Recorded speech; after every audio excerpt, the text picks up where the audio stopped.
ఈ ప్రభుత్వంలో ఎవరన్నా ప్రశ్నిస్తే వాళ్ళపైన కేసులు పెడతారు. నా పైన 23 కేసులు పెట్టారు. మొన్న అఫిడవిట్లు వేసా. ఇప్పుడు అఫిడవిట్ రివైజ్ చేయాలి. 24వ కేసు వచ్చింది. అటెంప్ట్ మర్డర్ కేసు పెట్టారు నా పైన. ఎస్సీ ఎస్టీ కేసు పెట్టారు నా పైన. 2019 ముందల నేను ఏనాడు పోలీస్ స్టేషన్కి వెళ్ళా. ఇప్పటికి 6-7 సార్లు నన్ను పోలీస్ స్టేషన్ తీసుకెళ్లారు. పోలీస్ స్టేషన్ అత్తగారు ఇల్లగైపోయింది నాకు. భయపడట్లా. ఎందుకంటే ఏనాడు తప్పు చేయలే. నిప్పులాగా బతికాం. అందుకే జగన్మోహన్ రెడ్డి గారి లాగా పరదాలు కట్టుకుని మేము తిరగాం కదా. నేను వచ్చే ముందర చెట్లని పాపం, ఆ చెట్లు ఏం పాపం చేసినా, ఆ చెట్లు మేము నరకం కదా. సో దమ్ము ధైర్యంతో మేము ఉన్నాం, ప్రజల్లోకి వెళ్తాం. ఏనాడు తప్పు చేయలేదు కనుకనే ఈ రోజు ఈ వేదికగా యువతకి అవకాశం ఇవ్వగలుగుతాం. రైట్, ఒక్కసారి మనం ముందు మాట్లాడుకున్న ప్రశ్నలోకి వెళదాం. సో అలాంటి పరిస్థితుల్ని మళ్ళీ ఆంధ్ర రాష్ట్రంలో చూడొచ్చా? చాలా మందికి తెలియని విషయం ఏంటంటే తెలుగుదేశం పార్టీ ఒక యూనివర్సిటీ లాంటిది. ప్రతిమా భారతి గారు కానివ్వండి, బాలయోగి గారు కానివ్వండి, ఎర్రం నాయుడు గారు కానివ్వండి, ఇట్లా అనేక మందిని రాజకీయంగా ప్రోత్సహించింది తెలుగుదేశం పార్టీ. ఆనాడు విశ్వవిఖ్యాత నట సార్వభౌమ స్వర్గీయ శ్రీ నందమూరి తారక రామారావు గారు డాక్టర్లకి, ఇంజనీర్లకి, మీడియా మిత్రులు కూడా అవకాశం కల్పించారు. అన్న ఎన్టీఆర్ ని స్ఫూర్తిగా తీసుకుని బాబు గారు కూడా డాక్టర్లు కానివ్వండి, మీడియా మిత్రులు కానివ్వండి, అందరికి అవకాశం కల్పించారు. సో తెలుగుదేశం పార్టీకి తెలిసింది ఒకటే, తెలుగోలు. మాకు కులం మతం ప్రాంతం తెలియదు. తెలుగోలు ఎక్కడున్నా అన్ని రంగాల్లో నంబర్ 1 ఉండాలనేది మా లక్ష్యం. గతంలో అనేక మందిని మేము ప్రోత్సహించాం. అదేవిధంగా ముందు ముందు కూడా మేము ప్రోత్సహిస్తాం. ఈరోజు నేను గర్వంగా చెప్తున్నా, తెలంగాణ రాష్ట్రానికి 2 ముఖ్యమంత్రులు అయ్యారు. ఆ 2 ముఖ్యమంత్రులు కూడా తెలుగుదేశం పార్టీ యూనివర్సిటీ నుంచే వచ్చిన వాళ్ళు. అది ఈ తెలుగుదేశం పార్టీ గొప్పతనం. ప్రత్యేకంగా దళిత విషయానికి వచ్చేసరికి అంటే దురదృష్టవశాత్తు ఇలాంటివి వినాల్సి వచ్చింది, ఎక్కువ చర్చించాల్సి వచ్చింది. ఇలాంటివి మీ ప్రభుత్వంలో మీరు అధికారంలోకి వచ్చాక ఇలాంటివి వినబడవు అని స్పష్టంగా హామీ ఇస్తారా? చంద్రబాబు నాయుడు గారు ముఖ్యమంత్రి ఉన్నప్పుడు ఏనాడైనా ఒక దళితుడిపైన దాడి జరిగిందా? మానభంగం జరిగిందా? ఈరోజు ముఖ్యమంత్రి గారి ఆధ్వర్యంలో అనంతబాబు అని ఒక వ్యక్తి గంజాయి మొత్తులో అతని దళిత డ్రైవర్ సుబ్రహ్మణ్యాన్ని అతి కిరాతకంగా కొట్టి చంపేసి శవాన్ని డోర్ డెలివరీ చేశాడు. ఆ వ్యక్తికి ముఖ్యమంత్రి గారు వేయించారు ఎమ్మెల్సీ.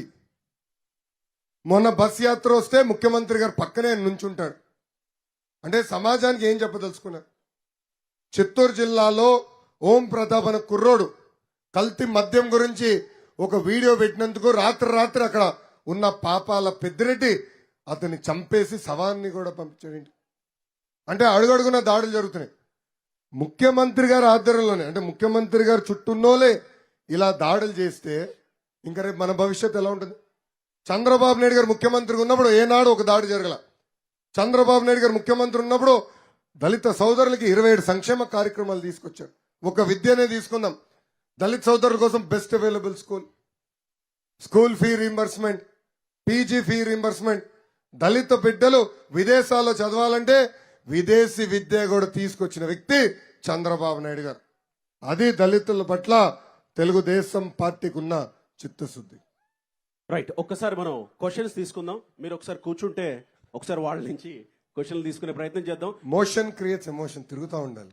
ఎమోషన్ అంటే ఇక నేను కూర్చోను మీలోనే ఉంటా, మీతోనే తిరుగుతాను అంటారు. మొదట ఇటువైపు నుంచి ఒక ప్రశ్న తీసుకుందాం. రైట్ సైడ్ లో నుంచి ఎవరు అడుగుతారు? రైట్ సైడ్ లో మైక్ ఇవ్వండి. వాలంటీర్స్ మైక్ ఇవ్వండి. వస్తున్నాం, ఒక్క నిమిషం అమ్మా, వస్తుంది. మైక్ ఎక్కడ ఉందమ్మా? Right side. దయచేసి మైక్ ఇవ్వండి. చెప్పమ్మా. అన్నా నమస్తే అన్నా. నమస్కారం. ఇక్కడికి వచ్చినటువంటి పెద్దలకి, అలాగే మన రాష్ట్ర భవిష్యత్ అయినటువంటి యువతీ యువకులందరికీ, మన భవిష్యత్తుని ఆయన భుజాల మీద వేసుకొని ముందుకు తీసుకెళ్తున్న యువగల సారథి మన నారా లోకేష్ అన్న గారికి నా హృదయపూర్వకమైనటువంటి నమస్కారాలన్నా. థ్యాంక్ యూ తమ్ముడు.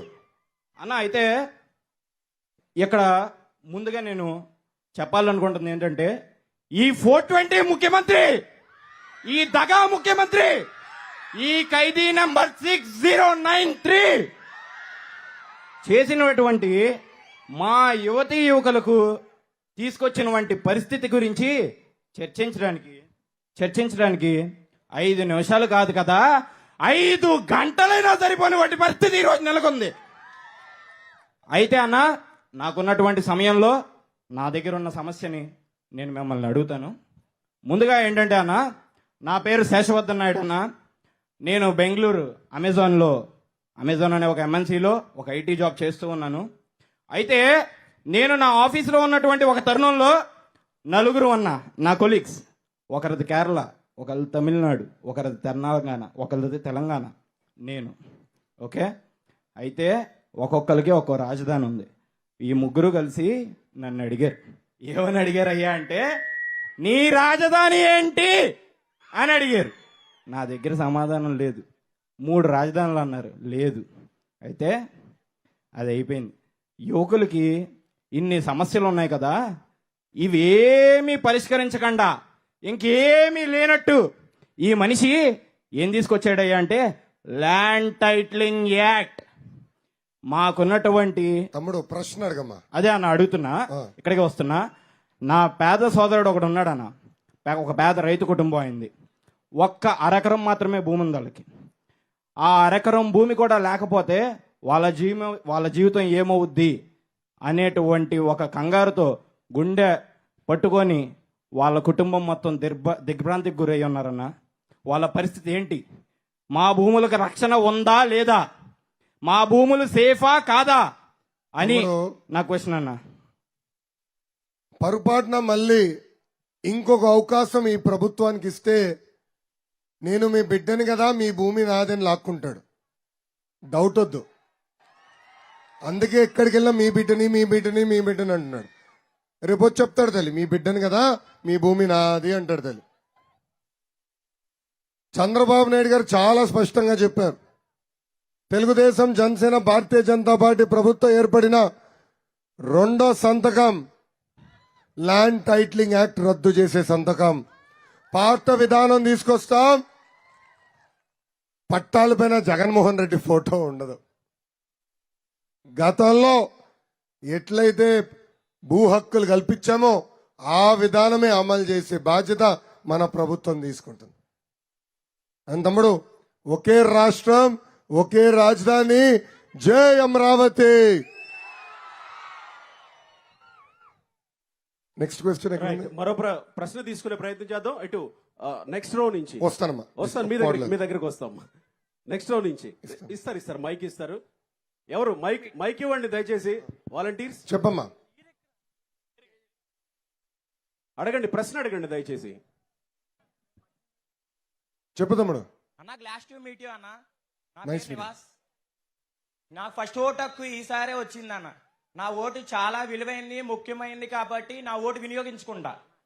ఒకవేళ కుదరకు గాని, వేరే రాష్ట్రం నుండి రాలేక గాని, వేరే ఊరి నుండి రాలేక గాని ఉన్న వాళ్ళు ఉంటారు. ఆ ఒక్క ఓటు మన రాష్ట్రాన్ని వచ్చే నష్టం ఏంటి, వినియోగం ఏంటి? 2వ క్వశ్చన్ కూడా ఉన్నాను. చెప్పు తమ్ముడు. ఇదివరకు చంద్రబాబు గారు గతంలో ఉన్నప్పుడు స్కాలర్షిప్ డైరెక్ట్ కాలేజీలో పడేయన్న. అప్పుడు మాకు హాల్ టికెట్ తో ఇబ్బంది ఉండేది కాదు. కాకపోతే ఈ జగన్మోహన్ రెడ్డి వచ్చాక నేరుగా అకౌంట్లో పడిపోయినాయి అంటున్నాడు అన్న. కాకపోతే అవి పడవు, మాకు హాల్ టికెట్ ఎవరు. మీరు వచ్చిన తర్వాత దీనికి మాకు సొల్యూషన్ చూపించాలన్న. రైట్, లోకేష్ గారు నోట్ చేసుకున్నారు మీరు ఏవైతే అడిగారో. తమ్ముడు, మొదటి ప్రశ్న ఓటు హక్కు గురించి, ఆ ఓటు హక్కు వినియోగించు గురించి. తమ్ముడు, ఒక్క అవకాశం అని ఈరోజు ఎంత నష్టపోయాం. ఆ ఒక్క అవకాశం వల్ల రాజధాని లేని రాష్ట్రం అయిపోయాం. ఆ ఒక్క అవకాశం వల్ల పోలవరం డ్యామేజ్ అయింది. ఆ ఒక్క అవకాశం వల్ల పెట్టుబడులు, పరిశ్రమలన్నీ పక్క రాష్ట్రానికి వెళ్ళిపోయినాయి. ఆ ఒక్క అవకాశం వల్ల ఈరోజు మనకి ఉద్యోగాలు, ఉపాధి లేని పరిస్థితి. ఒక్క ఓటు కూడా చాలా ఇంపార్టెంట్. గతంలో 10 ఓట్లలో ఎంపీలు గెలిచిన వాళ్ళు ఉన్నారు, ఓడిపోయిన వాళ్ళు ఉన్నారు. మంగళగిరి నియోజకవర్గం 2014లో తెలుగుదేశం పార్టీ 12 ఓట్లతో ఓడిపోయింది. 12. సో ప్రతి ఓట్ అనేది చాలా ఇంపార్టెంట్. సో బంధువులున్నా, మిత్రులున్నా వాళ్ళందరికి పిలిపివ్వండి. ఎన్నికల టైంకి అవసరమైతే ఒక రోజు సెలవు పెట్టి వచ్చి మీరు మీ ఓట్ వినియోగించుకోవాలని ఈ సభాముఖంగా నేను కోరుతున్నా. రెండోది, తరతరాలుగా ఒక స్కూల్ ఫీ రీంబర్స్మెంట్ ఉండేది. డైరెక్ట్ గా కాలేజ్ అకౌంట్ లో డబ్బులు వేసేవాళ్ళం. ఎగ్జామ్లో వస్తే హాయిగా రాసుకునేవారు. ఎగ్జామ్ అయిన తర్వాత మార్క్ లిస్ట్ నేరుగా మీ ఇంటికి వచ్చేది. ఇప్పుడు జగన్మోహన్ రెడ్డి గారు ఏదో కొత్త కనిపెట్టినట్టు జేవీడి అని ఏదో పథకం తీసుకొచ్చాడు. ఆయన బటన్ నొక్కుతున్నాడు తల్లి. ఈ మధ్యన బటన్ కి కరెంట్ లేదు ఒకటి, డబ్బులు కూడా పడట్లా. ఇంటికి కరెంట్ కట్ అవుతుంది కదా, అలా ఈయన కంప్యూటర్ కూడా కరెంట్ కట్. నొక్కుతున్నాడు డబ్బులు పడట్లా. కానీ కాలేజ్ వాళ్ళు ఏమంటున్నారు, హాల్ టికెట్ కావాలంటే డబ్బులు కట్టండి, మార్క్ లిస్ట్ కావాలంటే డబ్బులు కట్టండి. యువగలం పాదయాత్రలో నేను మదనపల్లి నియోజకవర్గంలో నడిచేటప్పుడు ఒక పెద్ద నన్ను ఆపాడు. ఆర్టీసీ బస్సు నుంచి అడిశాడు, లోకేష్ గారు మీతో మాట్లాడాలని. ఏంటన్నా అని అడిగితే, ఇప్పుడే అప్పు చేసి 1,80,000 రూపాయలు ఫీ కట్టి మార్క్ లిస్ట్ తీసుకుని ఇంటికి వెళ్తున్నాను అన్నాడు. అప్పుడు ఆయన మాట అన్నాడు, నాకంటే అవకాశం ఉంది, నేను చేయగలుగుతున్నాను. ఇట్లా లక్షలాది కుటుంబాలు నష్టపోయిన వాళ్ళని మీరు ఆదుకోవాలని చెప్పారు. అందుకే మన ఉమ్మడి మేనిఫెస్టో అంటే తెలుగుదేశం, జనసేన, భారతీయ జనతా పార్టీ మేనిఫెస్టోలో చాలా స్పష్టంగా పాత స్కూల్ ఫీ రీయింబర్స్మెంట్ విధానం మేము అమలు చేస్తాం. ఈ ప్రభుత్వం చేతకానితనం వల్ల చాలా మంది మార్క్ లిస్టులు కూడా ఆగిపోయినాయి రాకుండా. నిన్న కూడా కడప ఎయిర్పోర్ట్ లో నేను ఫ్లైట్ ఎక్కుతుంటే అక్కడ పనిచేసే సిబ్బంది చెప్పాడు, వాళ్ళ అబ్బాయికి డబ్బులు పడలేదంట. ఇప్పుడు అప్పు చేసి కట్టాల్సిన పరిస్థితి వచ్చింది. నేను చెప్పా, ఒక నెల ఉపయోగపెట్టు, 1 టైం సెటిల్మెంట్ చేస్తాం, మార్క్ లిస్ట్ తిరిగి మీకు అందించే బాధ్యత మేము తీసుకుంటామని కూడా హామీ ఇచ్చాను. ఆ హామీకి మేము కట్టుబడి ఉన్నాం. థ్యాంక్ యూ తమ్ముడు. రైట్, లోకేష్ గారు, మనకి ఇక్కడ బాక్స్ లో చాలా ప్రశ్నలే ఉన్నాయి. మీరు అద్దేయండి, ఈ లోపల నెక్స్ట్ క్వశ్చన్. ఈ లోపు నెక్స్ట్ క్వశ్చన్కి వెళ్తారా? ఓకే, నేను ఒకసారి ఇది మొత్తం మిక్స్ చేసి తీసే ప్రయత్నం చేస్తాను. ఇక్కడ ఉందనుకుంటా, ఒక్క నిమిషం ఇస్తున్నామా, అట్లా వెళ్ళి రౌండ్ వస్తున్నా, ఇవ్వకపోతే కొట్టేటట్టు. ఇక్కడ అన్ని చాలా మైక్ ప్రశ్నలు ఎక్కడ ఉన్నాయి. ఇక్కడ లోకేష్ గారు, ఇక్కడంతా లాటరీ లాగా తీసేస్తాను, చాలా ప్రశ్నలే ఉన్నాయి. తీసుకోండి. నమస్తే అన్న. ఒక నిమిషం చెల్లి చెప్పమ్మా. హాయ్ అన్న, నా పేరు తంగిరాల అక్షయశ్రీ. నేను బీటెక్ ఫైనల్ ఇయర్ చదువుతున్నానన్న. నాకు ఒక డౌట్ అన్న. చెప్పమ్మా. అన్న, మీరు కానీ చంద్రబాబు నాయుడు గారు ఎప్పుడు మాట్లాడినా ఉభయ గోదావరి జిల్లాలకు, మరి రాయలసీమకు, మరి అమరావతికి డెవలప్ చేసి అభివృద్ధి చేస్తామని చెప్తారన్నా. మరి మా గోదావరి జిల్లాలకు మీరేం చేస్తారన్నా? చెల్లమ్మ, మన ప్రభుత్వ అధికారంలో ఉన్నప్పుడు ఆక్వాని పెద్ద ఎత్తున ప్రోత్సహించాం. ఆక్వా ఎక్స్పోర్ట్స్ లో ఆంధ్ర రాష్ట్రం నంబర్ 1 గా నిలబడేది. పామాయిల్ రైతులను కూడా పెద్ద ఎత్తున ప్రోత్సహించాం. వరి రైతులు కూడా మద్దతు ధర ఆనాడు కల్పించాం. కాకినాడలో ఐటీ పరిశ్రమలు తీసుకొచ్చా తల్లి. నేను ఐటీ శాఖ మంత్రిగా ఉన్నప్పుడు ఐటీ కంపెనీలు తీసుకొచ్చాం. డిఫెన్స్, ఫార్మాలో ఎక్కువ అవకాశాలు ఉన్నాయని మేము భావించాం. అందుకే డిఫెన్స్ ని కూడా ఆనాడు ఒప్పందాలు కుదుర్చుకుని కొన్ని పరిశ్రమలు తీసుకొస్తే ఈ ప్రభుత్వం ఆ పరిశ్రమల్ని పంపించేసింది. ఇంకెంత ఒక నెల ఓపిక పెట్టదలి. ఫస్ట్ డెసిషన్ మేము తీసుకునేది మేజర్ రహదారులన్నీ సిమెంట్ రహదారులు వేస్తాం. అది ఫస్ట్ డెసిషన్. రెండోది, గతంలో ఎట్లయితే పెట్టుబడులు పరిశ్రమలు తీసుకొచ్చామో, ఆక్వా రంగాన్ని ఎట్లయితే ప్రోత్సహించామో, అదే విధంగా ఉభయ గోదావరి జిల్లాకు మేము ప్రోత్సహిస్తామని ఈ సభాముఖంగా నేను హామీ ఇస్తున్నా. థ్యాంక్ యూ చెల్లి.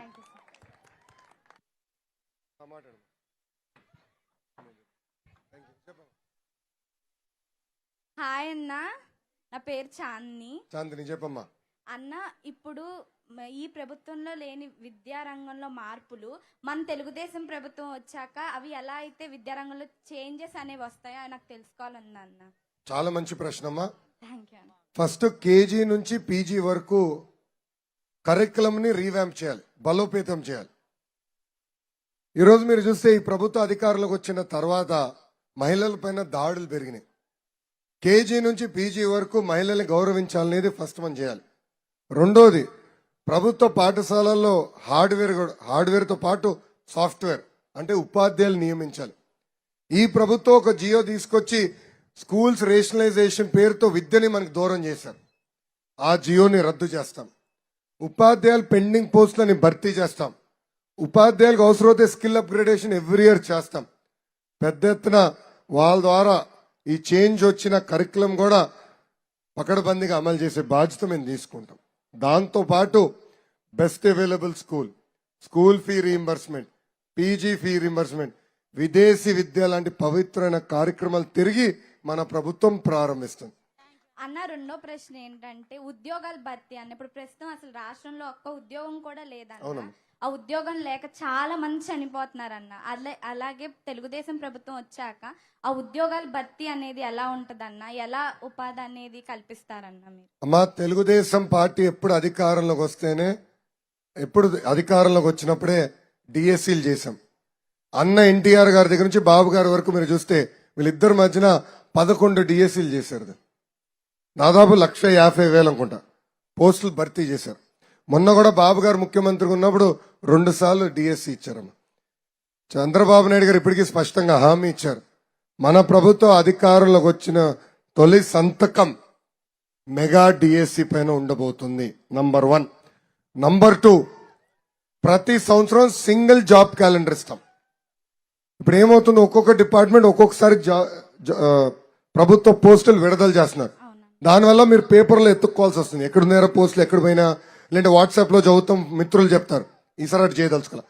Single unified job calendar, peon దగ్గర నుంచి గ్రూప్స్ వరకు సింగిల్ క్యాలెండర్. పలానా రోజు క్యాలెండర్ విడుదల చేస్తాం, ఈ రోజు ఈ వాటికి పలానా రోజు ఎగ్జామ్ ఉంటుంది, ఇంటర్వ్యూలు పలానా రోజు ఉంటుంది, ఫలితాలు పలానా రోజు వెల్లడిస్తాను కూడా చెప్పేస్తాం. సో యూనిఫైడ్ జాబ్ క్యాలెండర్ తీసుకొచ్చి 5 సంవత్సరాలు ప్రభుత్వ పోస్టులని భర్తీ చేసే బాధ్యత మేము తీసుకుంటాం. థ్యాంక్ యూ అమ్మా. చెల్లమ్మ మైక్ ఇవ్వాలమ్మా, వెనకాల కొడతారు నన్ను. సార్ నేను ఇక్కడ ఏలూరు సిఆర్రెడ్డిలో 3rd ఇయర్ చదువుతున్నా. ఏం చదువుతున్నావు చెల్లి? CSC AMDS artificial intelligence. అయితే ఇప్పుడు ఐటీ అండ్ అదర్ సెక్టర్స్ ఇక్కడ జాబ్స్ లేక చాలా మంది హైదరాబాద్ వెళ్తున్నారు. అవే కాకుండా ఇంకా చాలా రంగాలు ఉన్నాయి, వాటి మీద అవగాహన కల్పించే పనులు ఏమైనా చేస్తారా? అలాగే మా నాన్నగారు 98 డిఎస్సిలో 25 years తర్వాత జాబ్ ఇచ్చారు గవర్నమెంట్ టీచర్ కింద. వాళ్ళని పర్మనెంట్ చేస్తారని ఎక్కడా మెన్షన్ చేయలేదు. 1 year అయింది. జగన్ గారు మాటలు బాగా చెప్పాడు తల్లి. ఎవరైతే అవుట్ సోర్సింగ్ లో ఉన్నారో వాళ్ళ జాబ్లన్నీ పర్మనెంట్ చేస్తానని హామీ ఇచ్చాడు, పట్టించుకోలేదు. ఒక పద్ధతి ప్రకారం అది చేయాలి, అది మేము టేకప్ చేస్తాం. అంటే దానికి ఎప్పుడు నియమించారు, దేని ద్వారా వచ్చారు, ఆ వివరాలన్నీ కనుక్కున్న తర్వాత దానిపైన నేను స్పందించగలుగుతా. Let me come back to you on that. Number 1. Number 2, మీరు అడిగారు ఐటీ. 62 సంవత్సరాలు అందరూ కష్టపడి హైదరాబాద్ని అభివృద్ధి చేసుకున్నాం. రాజధాని మీది కాదని చెప్పేశారు, దానివల్ల అందరూ నష్టపోయాం. ఆనాడు చంద్రబాబు నాయుడు గారు సైబర్ టవర్ అని ఒక ఇత్తనం వేశారు. ఈరోజు చూడండి 15 లక్షల మంది అక్కడ పనిచేస్తున్నారు. అదే విధంగా విశాఖపట్నానికి డేటా సెంటర్స్ పెద్ద ఎత్తున తీసుకొద్దామని పని చేశాం. అదాని లాంటి సంస్థతో ఒప్పందం కుదుర్చుకుని భూములు కూడా కేటాయించారు. ఈ ప్రభుత్వం వేధింపుల వల్ల వాళ్ళు వెళ్ళిపోయారు తల్లి, పెట్టుబడులు ఇంకా పెట్టలా. మన ఐటీ శాఖ ఇండస్ట్రీ శాఖ మంత్రిని ఏమైంది పెట్టుబడులు అంటే కోడిగుడ్డు గురించి మాట్లాడతాడు. కంపెనీలు ఎప్పుడు వస్తాయంటే కోడి ముందలు వచ్చిందా గుడ్డు ముందలు వచ్చిందా అంటాడు. అది మన కోడిగుడ్డు మంత్రి పరిస్థితి అమ్మా. అదే ప్రాబ్లం. మళ్ళీ పరిశ్రమ ఆ పెట్టుబడులు తీసుకురావాలా, విశాఖపట్నాన్ని ఐటీ కేంద్రంగా తీర్చిదిద్దాలనేది మా లక్ష్యం. ఆనాడు అనేక పరిశ్రమలు తీసుకొచ్చా, కాండియంట్ లాంటి తీసుకొచ్చా, ఫ్రాంక్లిన్ టెంపుల్టన్ తీసుకొచ్చా, అదానిని తీసుకొచ్చా. ఈ రోజు ఈ కోడిగుడ్డు మంత్రి చేతకంతనం వల్ల, ముఖ్యమంత్రి గారి చేతకంతనం వల్ల అవన్నీ మళ్ళీ పక్క రాష్ట్రానికి వెళ్ళిపోయినాయి. ఎంత ఒక నెల ఉపయోగపడతలే. మీరు చూస్తారు కదా, మన ప్రభుత్వ అధికారంలోకి వచ్చిన మొదటి 100 రోజుల్లో ఎన్ని పరిశ్రమలు ఆంధ్ర రాష్ట్రంలో వస్తాయి. ఎందుకంటే చంద్రబాబు నాయుడు గారు అంటే ఒక బ్రాండ్, జగన్ గారంటే ఒక జైలమ్మా. చంద్రబాబు గారిని చూస్తే కియా గుర్తొస్తుంది, సెల్ ఫోన్లు తయారు చేసే కంపెనీలు గుర్తొస్తాయి, టీవీలు తయారు చేసే కంపెనీలు గుర్తొస్తాయి. జగన్ చూస్తే గుర్తొచ్చేది ఏంటండి? Boom boom, president medal, Andhra cold, 9 గుర్రాలు, గంజాయి, మర్చిపోయా గంజాయి. ఇది పరిస్థితి అమ్మా. సో పెట్టుబడులు తీసుకొస్తాం, ఉద్యోగాలు ఉపాధి కల్పించే బాధ్యత మేము తీసుకుంటాం. రైట్, ఇక్కడి నుంచి ఒక ప్రశ్న తీసుకుంటాను లోకేష్ గారు. ఇది ఏలూరుకు సంబంధించింది ప్యూర్ గా. టి రాంప్రసాద్ గారు, వయసు 50 ఏళ్ళు. ఈయన అడిగిన ప్రశ్న యువగళంలో చెప్పండి. అందరికీ సంబంధించిన ప్రశ్న. ఏలూరు కాలువల్లో నీళ్లు మా చిన్నప్పుడు చూసాం, మళ్ళీ మీ ప్రభుత్వంలో చూడొచ్చా? పెండింగ్ లో ఉన్న సాగునీటి ప్రాజెక్టులన్నీ యుద్ధ ప్రాతిపదికంగా పూర్తి చేసి నీరు అందించే బాధ్యత మన ప్రభుత్వం తీసుకుంటుంది. అందుకే పట్టిసీమ, అందుకే చింతలపూడి లిఫ్ట్, అందుకే పోలవరం పనులు ఆనాడు చంద్రబాబు నాయుడు గారు పరిగెత్తిచ్చారు. 72% పనులు ఆనాడు పూర్తి చేశారు. జగన్మోహన్ రెడ్డి అనే వ్యక్తి అధికారంలోకి వచ్చిన తర్వాత రివర్స్ గేర్ వేశాడు. అన్నిటికీ రివర్స్ టెండరింగ్ పేరుతో ఆ ప్రాజెక్ట్ ని డిలే చేశాడు. ఈ రోజు ఆ ప్రాజెక్టే ప్రమాదంలో పడింది. సో మన ప్రభుత్వం అధికారంలోకి వచ్చిన వెంటనే పెండింగ్ ప్రాజెక్టులన్నీ యుద్ధ ప్రాతిపదికంగా పూర్తి చేసి నీరు అందించే బాధ్యత మేము తీసుకుంటాం. ఏలూరుకు ప్రత్యేకంగా ఇంత పెద్ద హామీ ఇస్తే సైలెంట్ గా ఉన్నారు. గట్టి కొట్టండి చప్పట్లో. రైట్, నెక్స్ట్ క్వశ్చన్ తీసుకుందాం. ప్రజల్లో నుంచి, యువతలో నుంచి ఎవరు అడుగుతారు? ఒక్క నిమిషం, ఎక్కడుంది మైక్? ఎక్కడుందమ్మా? తమ్ముడు చెప్పమ్మా. నమస్తే అన్న, మీరు రావడం బట్టి అనుకుంటా ఇవాళ ఏలూరు చల్లగా ఉంది. ప్రశాంతంగా ఉంది వాతావరణం. అవునవును, శని పోతుందిలే రాష్ట్రం నుంచి. అదే అన్న, అందుకే జరుగు జగన్ జరుగు జగన్ జరుగు జగన్ అంటున్నాం మేము. అలాగే అన్న. ఇప్పుడు నా పేరు దుర్గా ప్రసాద్, నేను గవర్నమెంట్ డిగ్రీ కాలేజ్ చదువుతున్నా. నేను 2 ప్రశ్నలు అడుగుదాం అనుకుంటున్నా. అంటే నేను డిఎస్సి యాస్పిరెంట్ అనమాట. అంటే ఏంటంటే మీ ప్రభుత్వంలో డిఎస్సి వస్తుందని నాకు నమ్మకం ఉంది.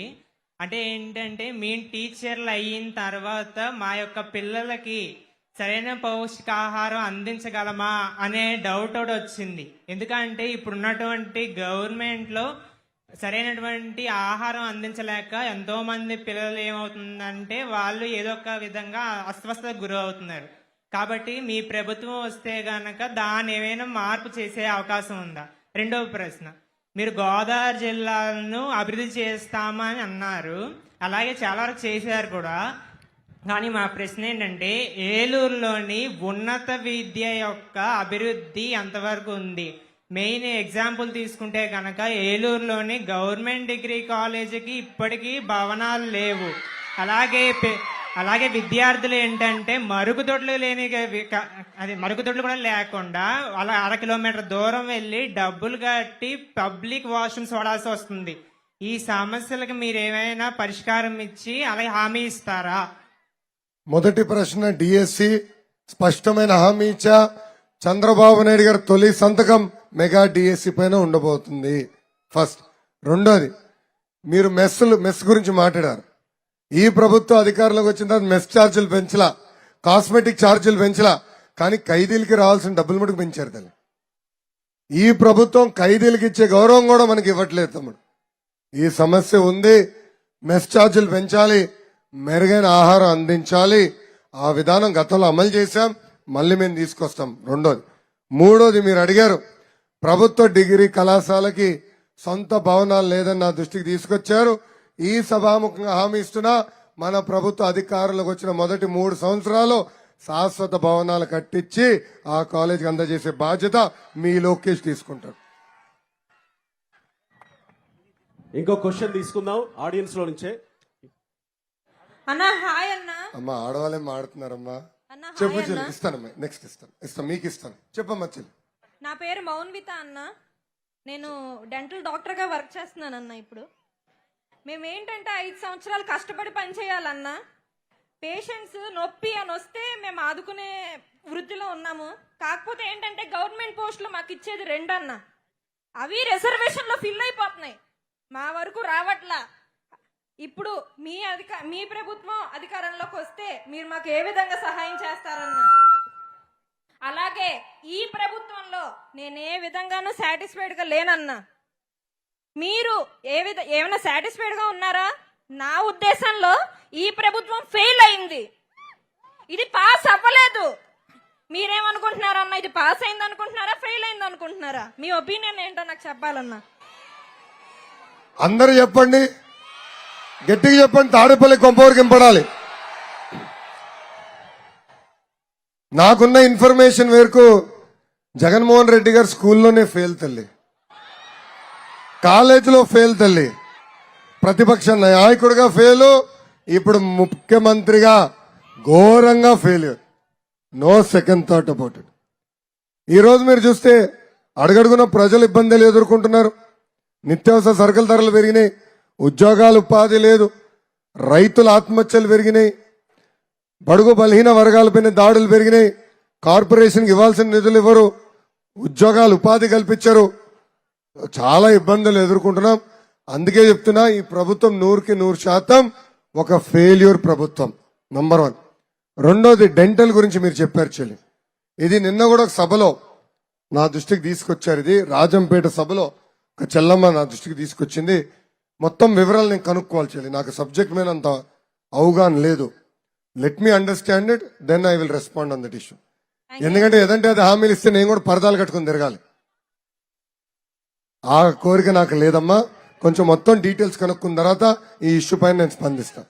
థ్యాంక్ యూ చెల్లి. మరొక ప్రశ్న తీసుకుందాం. లోకేష్ గారే మీ దగ్గర మైక్ ఇస్తున్నారు. ఇందాకటి నుంచి ఆ సిస్టర్ వెయిట్ చేస్తా ఉన్నారు. లోకేష్ అన్న, good evening sir. Very good evening sir మా అమ్మగారు సార్. అంటే పలకను. అన్నయ్య. థ్యాంక్ యూ అమ్మా. సార్ మా మళ్ళీ సార్. అన్నయ్య, థ్యాంక్ యూ మా అమ్మగారు అంగన్వాడీ ఆయమ్మగా 19 సంవత్సరాల నుంచి చేస్తున్నారు అన్నయ్య. అయితే ఎమ్మెల్యే నుంచి వచ్చిన వాళ్ళు ఏంటంటే ప్రజెంట్ అంతకు ముందు వడేటి బుజ్జి గారిది వేరు సార్, చాలా మంచి మనసు అయింది.